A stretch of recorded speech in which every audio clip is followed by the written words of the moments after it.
ನಾವೆಲ್ಲ ಬೆಂಗಳೂರು ಜಿಲ್ಲೆಯವರು, ಬೆಂಗಳೂರು ನಗರ ಇಂದ ಹಿಡಿದು ದೊಡ್ಡಬಳ್ಳಾಪುರ, ದೇವನಹಳ್ಳಿ, ಹೊಸಕೋಟೆ, ರಾಮನಗರ, ಚನ್ನಪಟ್ಟಣ, ಕನಕಪುರ, ಮಾಗಡಿ ನಮ್ದೆಲ್ಲ ಬೆಂಗಳೂರು ಜಿಲ್ಲೆಯವರು. ಸೊ ತಾಂತ್ರಿಕವಾಗಿ ಕೆಲವು ಆಡಳಿತ ದೃಷ್ಟಿಯಿಂದ ಅದನ್ನ ಬದಲಾವಣೆಯನ್ನ ಹಿಂದೆ ಬೆಂಗಳೂರು ಗ್ರಾಮಾಂತರ ಅಂತಾಯಿತು, ಬೆಂಗಳೂರು ನಗರ ಜಿಲ್ಲೆ ಅಂತಾಯಿತು. ಸೊ ಆಮೇಲೆ ಒಂದು ಭಾಗನ ತೆಗೆದುಕೊಂಡು ರಾಮನಗರ ಜಿಲ್ಲೆ ಅಂತ ಮಾಡಿದ್ರು. ಇವತ್ತು ರಾಮನಗರ ಜಿಲ್ಲೆ ಏನಾಗಿತ್ತು, ರಾಮನಗರ ಆ ಜಿಲ್ಲೆ ಏನಿದೆ ಆ ಜಿಲ್ಲೆ ಹಾಗೆ ಇರ್ತದೆ. ರಾಮನಗರ ಜಿಲ್ಲೆ ಏನು ಬದಲಾವಣೆ ಮಾಡೋದಿಲ್ಲ, ರಾಮನಗರ ಹೆಡ್ ಕ್ವಾರ್ಟರ್ಸ್ ಅಲ್ಲೇನೆ ಇರ್ತದೆ. ಆದ್ರೆ ನಾವು ರಾಮನಗರದ ಹೆಸರಿತ್ತು ಏನ್ ನಮ್ಮ ಬೆಂಗಳೂರು, ಯಾಕೆಂದ್ರೆ ಇಡೀ ವಿಶ್ವ ಬೆಂಗಳೂರನ್ನ ನೋಡ್ತಾ ಇದೆ.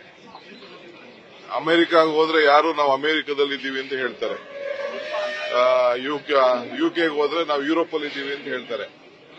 ಸೊ ಹಂಗೆ ನಾವು ಈ ಸಂದರ್ಭದಲ್ಲಿ ನಮ್ಮ ಏನು ಒಂದು ಹೆಸರಿತ್ತು ಆ ಹೆಸರನ್ನ ಉಳಿಸ್ಕೊಳ್ಬೇಕು ಅಂತೇಳಿ ನಮ್ಮ ಜಿಲ್ಲೆಯ ಎಲ್ಲಾ ನಾಯಕರುಗಳೆಲ್ಲ ಕೂತ್ಕೊಂಡು ಚರ್ಚೆ ಮಾಡಿ ಇವತ್ತು ಮುಖ್ಯಮಂತ್ರಿಗಳಿಗೆ ಅವರು ಒಂದು ರೆಪ್ರೆಸೆಂಟೇಷನ್ ಕೊಟ್ಟಿದ್ದಾರೆ.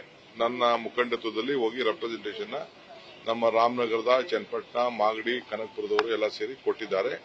ರಾಮನಗರದಲ್ಲಿ ಹೆಡ್ ಕ್ವಾರ್ಟರ್ಸ್ ಇಲ್ಲಿ ಬೆಂಗಳೂರು ದಕ್ಷಿಣ ಜಿಲ್ಲೆ ಮಾಡಬೇಕು ಅಂತ ಹೇಳಿದ್ದಾರೆ. ಯಾಕೆಂದ್ರೆ ಮುಂದಕ್ಕೆ ಬೆಂಗಳೂರು ದಕ್ಷಿಣ ಜಿಲ್ಲೆ ಅಂತ ಅದು ಬೆಳೆದ್ರೆ ಮುಂದಕ್ಕೆ ಅದು ಮಾಗಡಿಗೆ, ಚನ್ನಪಟ್ಟಣಕ್ಕೆ, ರಾಮನಗರಕ್ಕೆ, ಕನಕಪುರಕ್ಕೆಲ್ಲ ಅನುಕೂಲ ಆಗ್ತದೆ. ಆಮೇಲೆ ಮುಂದಕ್ಕೆ ಮೈಸೂರವರೆಗೂ ಕೂಡ ಬೆಳಿಲಿಕ್ಕೆ ಬೇಕಾದಷ್ಟು ಇಂಡಸ್ಟ್ರೀಸ್ ಅಭಿವೃದ್ಧಿ, ಅವರ ಆಸ್ತಿ ಮೌಲ್ಯಗಳು ಎಲ್ಲ ಜಾಸ್ತಿ ಆಗಲಿಕ್ಕೆ ಎಲ್ಲ ಅನುಕೂಲ ಆಗ್ತದೆ.